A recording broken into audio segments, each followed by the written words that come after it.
Respected Dr. Jaideep Das, Deputy Commissioner KVS, respected Assistant Commissioner, distinguished members in the audience, teachers, principals of the Kendriya Vidyalaya schools, young innovators, students from all across the country, and distinguished people in the audience. First of all, I'd like a very resounding hand of applause to all the participants who performed so magnificently here just a few minutes ago. What we saw today was not just science, technology, mathematics, and engineering on display. But what we saw just a few moments ago was art and craft and all the fine arts that go on to stimulate creativity, innovation, and great artistry among our young people. And for me, it was especially heartening to see the combination of art, science, technology, management, as well as, I would say, a little bit of engineering that I saw, that gives me the confidence. And I'm sure everyone in this audience, it gives you the confidence that India is in safe hands. So a very big hand of applause to all of you here who are going to be the future of our nation. We are a country of 1.3 billion people, as all of you already know. But what is most important in our country, what is most unique about India, is that we have more than 1.4 million schools in our country. We have over 10,000 engineering and related institutions in our country. We have over 39,000 colleges in our country. We have over 65% of our population under 35 years old. And you, my dear friends, you, my young students, form that very critical part of that 65% of the youth, the force, the energy that this country has to drive it towards prosperity, to drive it towards well-being, to drive us towards global recognition. And you, dear children, are the future architects of the destiny of not only our country, but also of the rest of the world.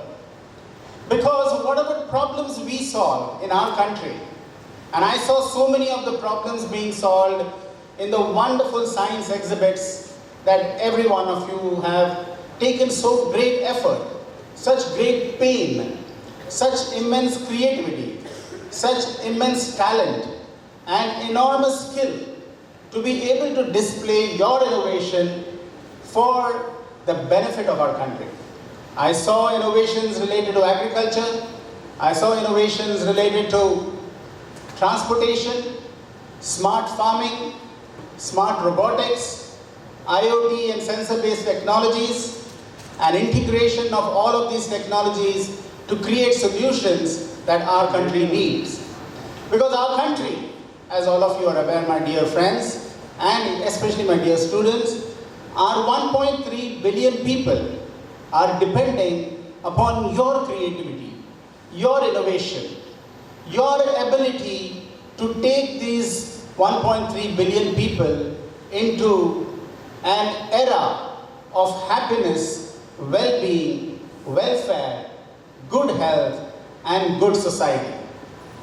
And therefore, upon you is not only the responsibility, but also the most important opportunity that you all have. We are indeed very, very lucky.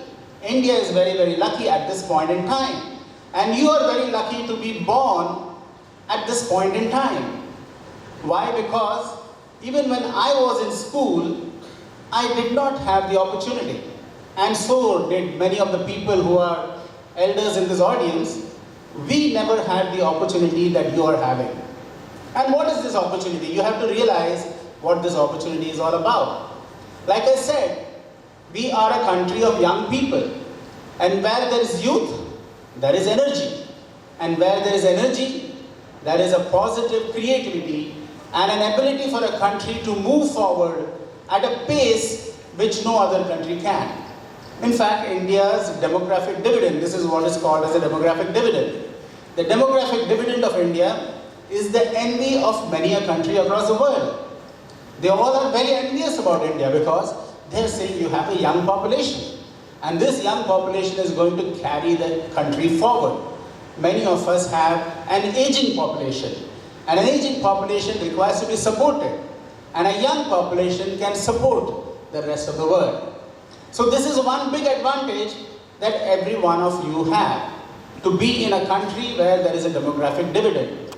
And you learn from each other, just like all of you who are part of this. See the innovations around you, you get inspired.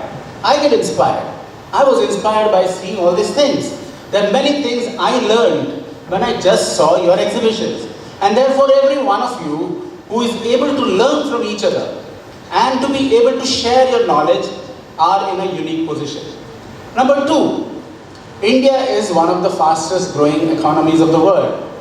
You need a growing economy to be able to support you in your education, in your innovation, in your entrepreneurship.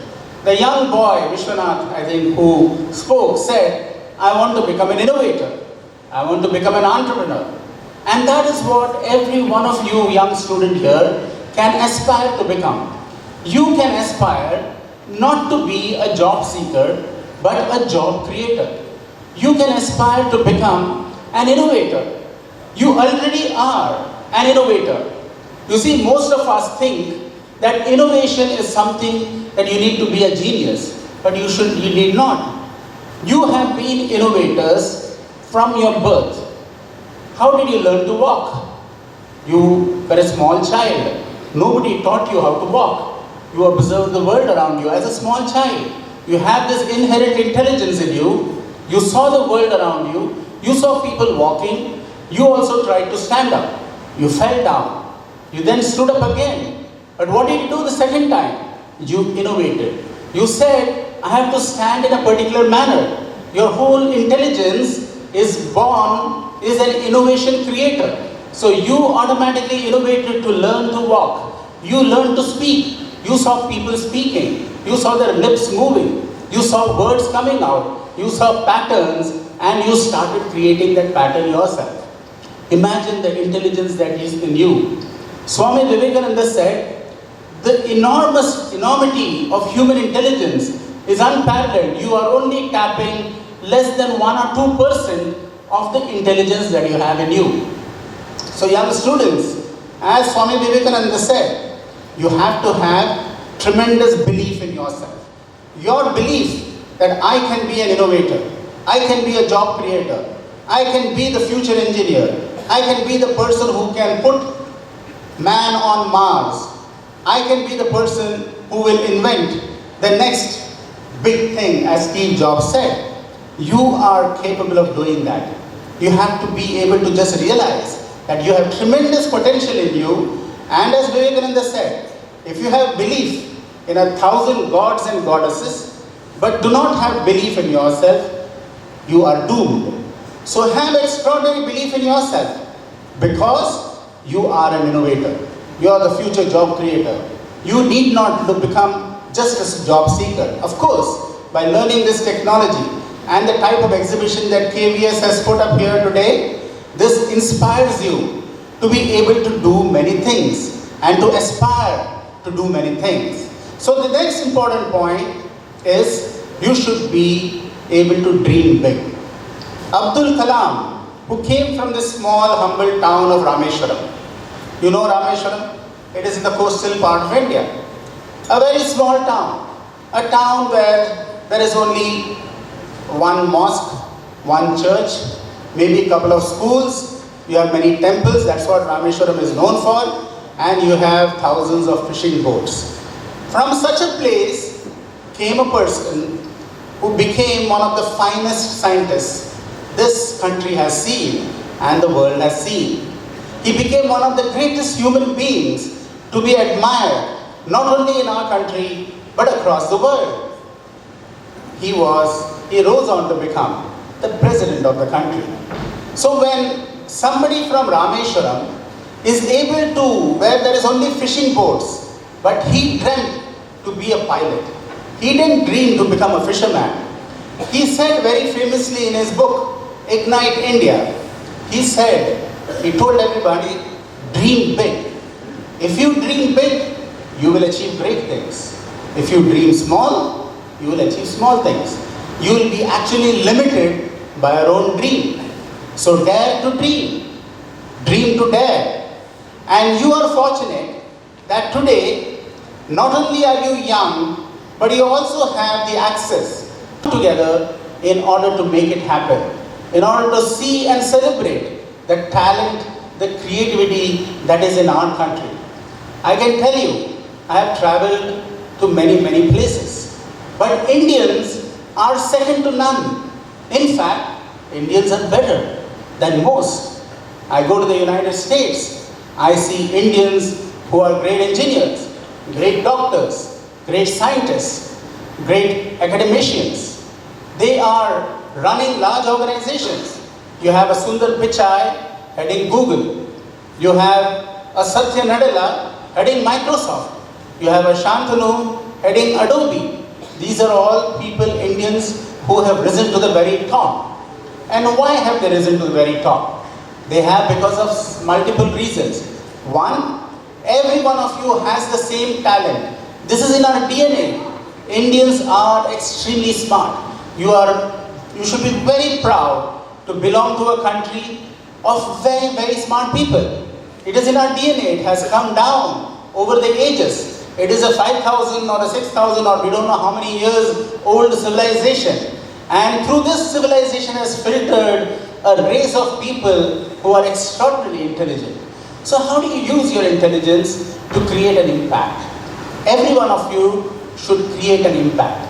An impact to your own life, an impact to the lives of your family, an impact to the life of the society that you are living in, an impact to the nation, and an impact to the world.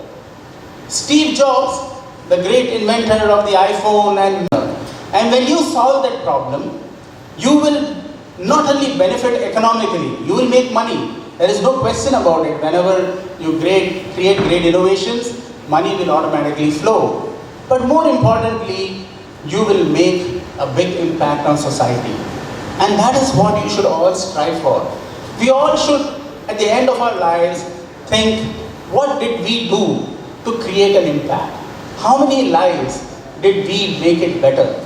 And that is a true measure of success in life. Not the amount of money you make, which you will make. You know, when you chase a vision, money will chase you. If you chase money, the vision is sometimes left behind. So you have to be able to dream big, have a great vision. You are young. Don't think that anything is beyond you. Don't think that anything is something that you are not capable of. You have immense capability within you. Thank you, sir, for the challenging words. Now, sir, I request our Deputy Commissioner to come forward to give a token of love as a mark of a gratitude. And I would request Aparajita Madam, Principal KV ONGC Baroda, to do the needful.